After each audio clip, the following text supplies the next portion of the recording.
न नग्गचर्या न जटा न पंका नानासका खंडिल सायिका रजो च जल्लम कुक्कुटि प्रधानम शोधेन्ति मच्चम अवितिन्न कंखम। कहते हैं कि मच्चम, मच्चम मतलब मर्त्यम, मतलब मरण धर्मा। मर्त्य किसको कहते हैं? जिसका मरना स्वभाव ही है, जो आया तो मरेगा ही, उसको कहते हैं मर्त्य, या उसी को पाली में कहते हैं मच्चम। जो मरण धर्मा मनुष्य हैं, अवितीर्ण पंखम, अवितीर्ण कंखम मतलब अवितीर्ण कांक्षम। उत्तीर्ण हो जाना मतलब पार कर जाना, कोई भी परीक्षा के पार कर जाना, पानी के पार कर जाना, उसी से तीर्थ आया है। तो कहते हैं अवितीर्ण, जो उत्तीर्ण नहीं हो सकता और उसकी आकांक्षाएं जो हैं अभी भी बाकी हैं, इच्छाएं बाकी हैं, वो आकांक्षाओं से पार नहीं हो पाया है और फिर भी चाहता है आत्मशुद्धि। अपने को इच्छाओं से ऊपर नहीं उठाना चाहता है और सिर्फ वेशभूषा या इधर उधर की बातें करके अपने को शुद्ध करना चाहता है। ऐसे पुरुष के बारे में, ऐसे व्यक्ति के बारे में कहते हैं भगवान बुद्ध कि जब तक उसकी सांसारिक इच्छाएं नहीं छूटेंगी तब तक न नग्गचर्या, न नग्गचर्या मतलब न नग्नचर्या, अगर वो नंगा ही रहे, वस्त्रहीन हो जाए और कहे कि मैंने वस्त्र तक का त्याग कर दिया, और न जटा, न जटाओं के बढ़ा लेने से, न पंका, पंक मतलब कीचड़, न कीचड़ लपेटने से, नानासका मतलब न अनासका, न अनशन, अनशन पर जाते हैं तो अनशन पर बैठना मतलब अशन, अशन से अन्न लगा दिया उसमें। अशन मतलब होता है भोजन, अशन, वसन मतलब वस्त्र, अशन वसन भवन, रोटी कपड़ा मकान कह सकते हैं उसको। तो अनशन मतलब जो भोजन नहीं करे, सिर्फ भूखा रहे, उपवास करे, वह न ठंडिल सायिका, न ठंडिल सायिका, एकदम नंगी जमीन पर एक चादर तक भी बिना बिछाए सिर्फ भूमि पर सो जाए, भूमिष्ठ हो जाए। न रजो जल्लम, रज मतलब धूल, पूरे शरीर में धूल लपेट कर और न विभूति धारण करने से भी, न कुक्कुटि कप्पधानम, कुक्कुटि कप्पधानम, उत्कुटिक प्रधानम। उत्कुटिक बोलते हैं उखड़ू बैठने को। हम लोग ध्यान करने में दो आसन बताया जाता है, एक ऐसे पालती मार के और एक उखड़ू जैसे गाय धोते हैं वैसा। तो कहते हैं कि कोई ऐसे ही उखड़ू में बैठ जाए दिन भर, अपने को बहुत तपाए, इन सब चीजों से शुद्धि नहीं हो सकती। जब तक विचारों की शुद्धि नहीं है, सांसारिक इच्छाओं के प्रति उसमें उदासीनता नहीं आई है, या लाने के लिए जो यत्न चाहिए वो नहीं करता है और सिर्फ ऐसी ऐसी चीजें करता है, नंगा रहता है, जटाएं बढ़ा लेता है, कीचड़ लपेटता है, भूखा रहता है या धूल शरीर पर लपेट कर घूमता है, एक कोई बहुत मुश्किल आसन में बैठा रहता है, इन सब से कुछ नहीं होने को है। ये पद्य पढ़ के गुरु नानक देव जी की वाणी याद आती है। कौन सी? कहते हैं कि जोग न खिंथा, जोग न दंड, जोग न भस्म चढ़ाइए, जोग न मुंदी मोंद मुड़ाइए। ऐसे कहते हैं कि योग जो है सिर्फ खिंथा, कपड़े गुदड़ी पहन लेने से या बाल मुड़ा लेने से या फिर भस्म लपेट लेने से शरीर में, या खानों में मुद्रा पहन लेने से, या योग न देश दिशंतर भव्य, यहाँ से वहां तक से घूमे जा रहे हैं या जाके स्मशान में बैठ गए, इन सब चीजों से योग नहीं होता है। योग किसको कहते हैं?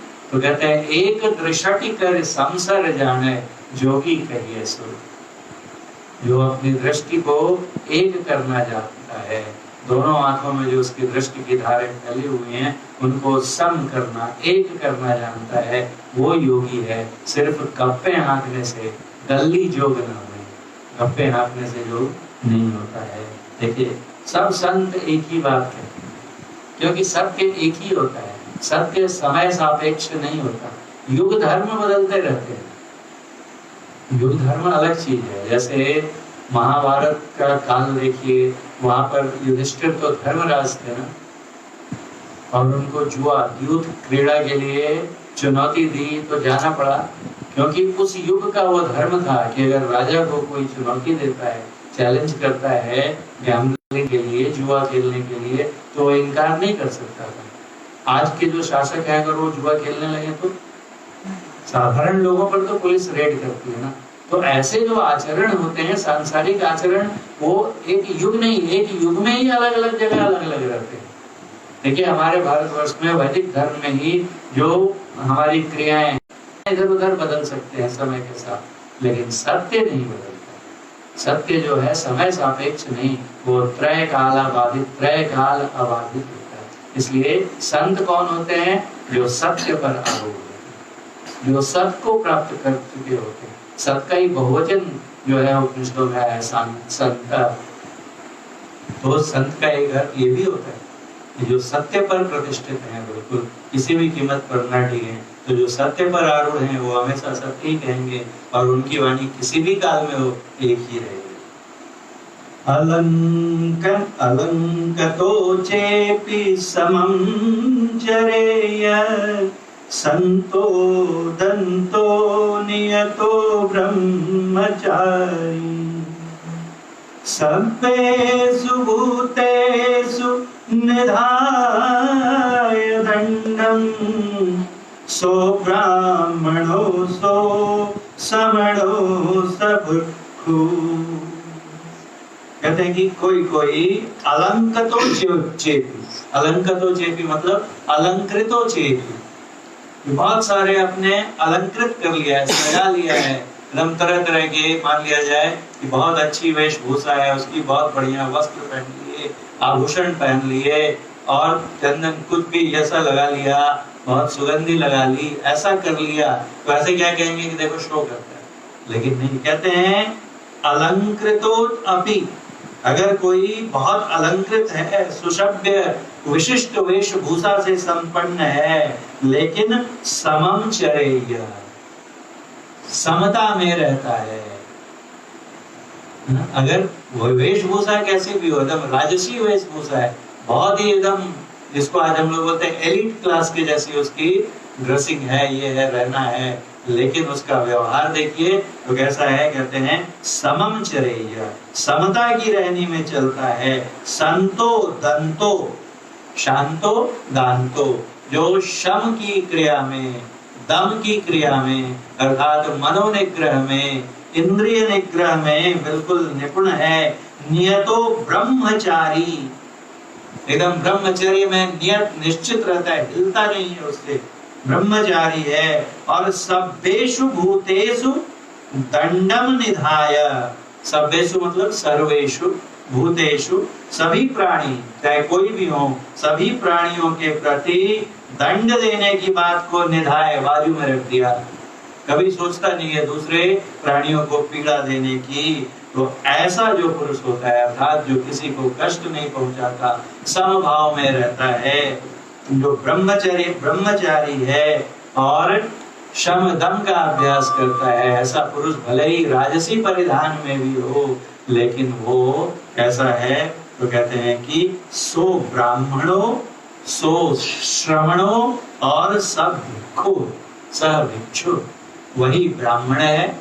देखिए लोग कहते हैं भगवान को तो ब्राह्मणों को गाली देते थे, ब्राह्मणों को तो इतना प्रतिष्ठित कर रहे। असल में ये हमारा चित्र नहीं, चरित्र जो है निर्धारित करता है कि हम कैसे हैं। तो कहते हैं कि वही असली ब्राह्मण है, वही श्रमण है और वही भिक्षु है। जो सच्चा ब्राह्मण है वही सच्चा भिक्षु भी है। संत लोग कभी किसी का अनादर निरादर नहीं करते। ये उनका विरोध करने वाले ऐसी भ्रांतियां फैला देते हैं, लोगों के बीच में भ्रम फैला देते हैं। संत कभी किसी की जाति विशेष की निंदा, जाति उनके लिए सब समान है, किसी जाति की निंदा क्यों करेंगे? तो इसलिए कहते हैं, आप देखिए राजा जनक जो बात कहते हैं, इसका उदाहरण, राजा जनक कैसे थे? जब सुखदेव जी उनसे दीक्षा लेने पहुंचे तो क्या करने बोले, तो नृत्य थे। उनके मन में लगा कि कैसे ये इनसे दीक्षा लूंगा, ये तो बैठे हुए एकदम आलिशान महल में गद्दे पर, और ये क्या दीक्षा लेंगे? लेकिन उनका चरित्र देखिए, उनका नाम विदेह, कि जो शरीर में रहते हुए भी अपने को शरीर से उपराम रखते थे, देह की देहाध्यास उनमें था नहीं, देह अध्यास से अपने को ऊपर उठाकर रखते थे। तो वस्त्र क्या मायने रखते, पूरे वस्त्र उतार दीजिए या बहुत कीमती वस्त्र धारण कर लीजिए, इन दोनों से कुछ भी फर्क नहीं। फर्क पड़ता है कि हमारे अंदर जो मन हमारा, इसलिए कबीर साहब ने कहा कि मन ना रंगायो, रंगायो जोगी कपड़ा। कपड़े वस्त्र रंगाने से क्या होगा? बहुत गहरी वस्त्र पहन लिया, देखिए सामान्य जनता कैसी है कि वो वस्त्र का आदर करती है। सामने अगर कोई कषाय वस्त्रधारी आ गए हमारे पास, संन्यास वेश में आ गए, तो साधारण जनता उनका आदर करती है, क्योंकि वो उसके मन में एक आस्था, एक विश्वास, एक श्रद्धा है कि इन्होंने ये वस्त्र धारण किया तो इनके अंदर में त्याग भावना होगी। संन्यास क्या होता है? जिसने संसार का त्याग कर दिया। संसार का त्याग मतलब कि संसार से नहीं भाग गया हो, सांसारिकता का त्याग कर दिया। तो वो कैसे भी हो, दरअसल उनका अंतस कैसा है, ये जनता की, जन सामान्य के वश में तो है नहीं कि परीक्षण कर सके, वस्त्र का ही सम्मान करते हैं। और दूसरी तरफ अगर कोई साधारण वस्त्र में है तो बेचारा भले ही बहुत बड़ा हो, चढ़ा हुआ होगा, उनको प्रणाम नहीं करेंगे, उनको सादर नमन नहीं करेंगे। लेकिन अगर वो दिख गए कोई वस्त्रधारी तो स्वाभाविक रूप से हम लोग। लेकिन संत कहते हैं कि ठीक है, जनता बेवकूफ बन सकती है, लेकिन हम अपने को क्या करेंगे? और जो हमारे मन के अंदर बैठा हुआ है उस परमात्मा का क्या करेंगे? इसलिए वो तो हमारे मन को देखता है, वो तो हमारी भक्ति को देखता है। हम दूसरों के सामने कैसे दिखते हैं ये महत्व नहीं रखता है, महत्व ये रखता है कि हमने अपने को अंदर से कैसा। अस्सो यथा भक्तो कसानिविद्धो अकापिनो संवेगिनो भवात् श्रद्धाय शीलेन च वीर्येण च समाधिना धम्म विनिश्चयेन च संपन्न विद्याचरणा प्रतिष्ठता पहसत दुःख मिदं अनपकम्। कहते हैं कि यथा जैसे कसानिविट्ठो, चाबुक पड़ने पर, चाबुक घोड़े को, जो घोड़ा चलाते हैं, टमटम एक का चलाते हैं, वो घोड़े को मारते हैं ना चाबुक से, गति बढ़ाने के लिए, सुस्त हो गया या इधर उधर भाग रहा है उसकी दिशा। तो कहते हैं कि जैसे चाबुक पड़ने पर भद्दो अश्वो, भद्दो मतलब भद्दा नहीं, भद्रो, और अश्व मतलब अश्व, जो भद्र घोड़ा है, जो उत्तम घोड़ा है, जो अच्छा घोड़ा है, उसको पसंद नहीं आता कोई उसे चाबुक मारे। चाबुक मारने की नौबत ही ना आए, वो खुद ही उतना तेज भागता है, और चाबुक मारा तो अच्छा नहीं लगता है उसको, और तेज भागता है।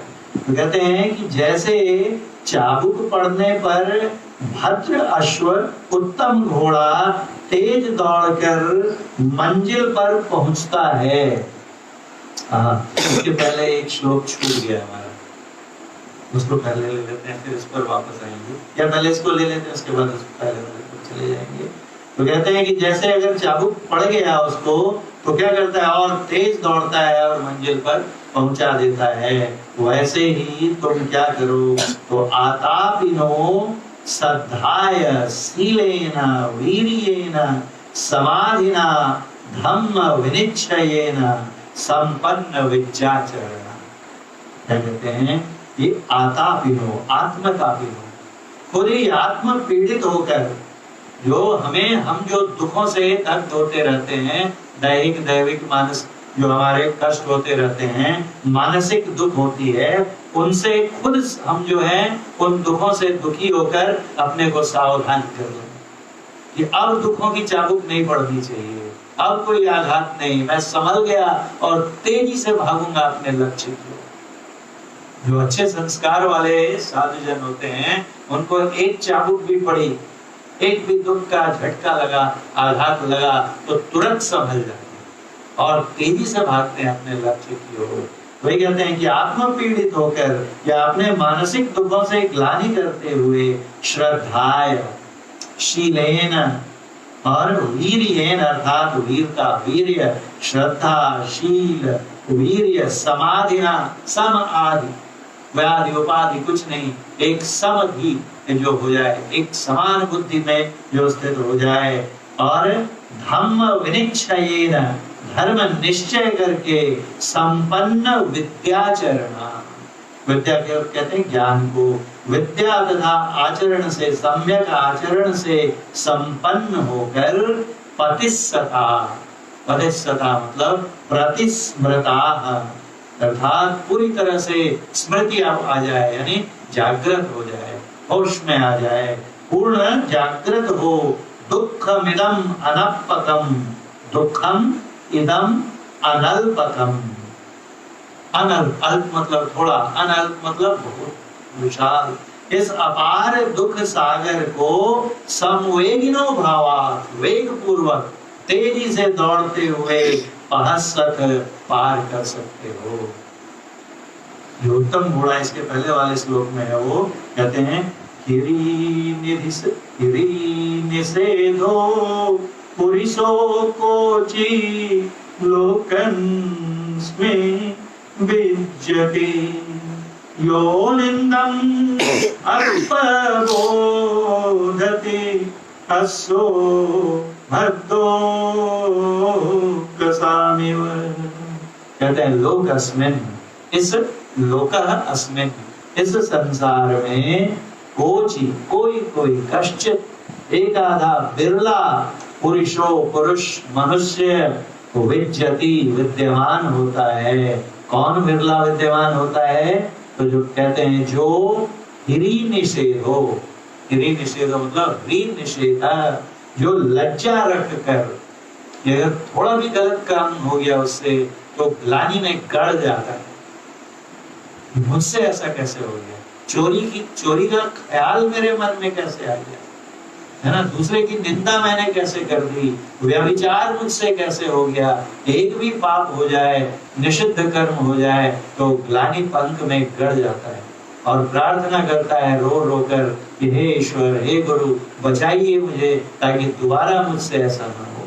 तो कहते हैं कि ऐसा जो होता है, कौन विरले कौन होते हैं? तो कहते हैं कि जो लज्जा रखकर निषिद्ध कर्म से दूर रहता है। और उदाहरण देते हैं कि भद्रो अश्वो मतलब भद्रो अश्वो, भद्र अश्व उत्तम घोड़ा जो है, कसामिव चाबुक नहीं सह सकने के कारण, एक चाबुक भी उसको उसके मालिक ने लगा दिया तो परेशान हो जाता है, क्यों मारा मुझे, मैंने ऐसा क्यों किया, आगे से ऐसा नहीं करूंगा। और वो भक्त जो उसको करना चाहिए वो पूरे उत्तम भाव से मन लगा के करता रहता है। जिस प्रकार उत्तम घोड़ा चाबुक न सह सकने के समान यो निंदम अपबोधति, चाबुक लगी उसको तो बर्दाश्त नहीं करता है वो, वैसे ही जो सज्जन पुरुष होते हैं, उत्तम पुरुष होते हैं, वो क्या निंदम अपबोधति, निंदा को सह नहीं सकते। अगर किसी ने उसकी निंदा की और वो सच में आत्मावलोकन करके देखते हैं कि उन्होंने जो मेरी निंदा की उसमें तथ्य है, उसमें सत्य है, जो मेरे बारे में कहा सच में मुझ में वो अवगुण है, तो इतना परेशान हो जाते हैं कि बिल्कुल दृढ़ संकल्प होके उस दोष को त्याग देते हैं। गांधी जी का जीवन पढ़ के देखिए, उनकी जीवनी, जब उन्होंने अपने जीवन का प्रारंभ किया तो एक साधारण मनुष्य के समान सारे अवगुण थे उनमें, उनकी जीवनी पढ़ी, न कोई बहुत शरीर उनका बहुत विशालकाय था, न कुछ ऐसा जो एक जितने साधारण लोगों में गुण होते हैं, चोरी की थी, न भाई की कलम चुरा ली थी, है ना, गलती से मांस खा लिया था, है ना, क्या कहते हैं, सब लिखा है उन्होंने, लेकिन जैसे ही झूठ बोलना लिया और झूठ बोल दिया कि मैंने नहीं किया, लेकिन एक नाटक देखा सत्य हरिश्चंद्र, और एक नहीं, देखिए एक थोड़ी सी भी बात उन पर कितना प्रभाव डालती है। उसी समय से शपथ ले ली कि आज के बाद से कुछ भी हो जाए मैं झूठ नहीं बोलूंगा। एक एक दोष जैसे जैसे उनकी निगाह में आते थे, दृढ़ संकल्प से उस दोष का परित्याग कर देते थे, और करते करते देखिए कैसे हो गए। तो कहते हैं कि जीती जागती गीता बन गई। गीता में भगवान श्री कृष्ण ने कर्म योगी होने का उपदेश दिया है, और उन्होंने अपने को कर्म योगी बनाकर दिखा दिया।